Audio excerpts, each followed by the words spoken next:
এই বুলবুল গুড়ার পিঠে আমি কিছুক্ষণ আগে চড়লাম। নাম শঙ্কর।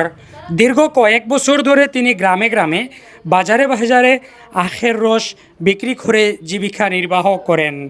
কঠোর পরিশ্রম ও সততার মাধ্যমে তিনি স্থানীয় মানুষের কাছে অতি পরিচিত মুখ হয়ে উঠেছেন।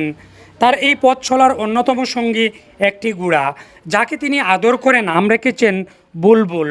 এই গুড়াটি দেখে আমি অত্যন্ত আনন্দিত হই এবং কাছাকাছি গিয়ে শঙ্করদার সঙ্গে কথাবার্তা বলি।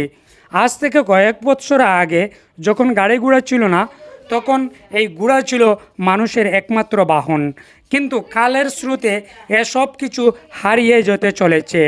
তো যাই হোক, সেই গুড়া দিয়ে তিনি ব্যবসা বাণিজ্যের করেন। প্রতিদিন আখের রস তৈরির সরঞ্জাম এবং প্রয়োজনীয় সামগ্রী বহন করে শঙ্করের বিভিন্ন এলাকায় ঘুরে বেড়ান এবং এই গুড়াটি হচ্ছে বিশ্বস্ত সঙ্গী। এই গুড়াটির সাক্ষাৎ পাই আমি বেঠারবন্দ গ্রামে।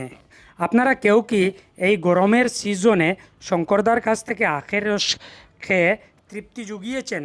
যদি তাই হয় তাহলে অবশ্যই কমেন্টে মেনশন করবেন।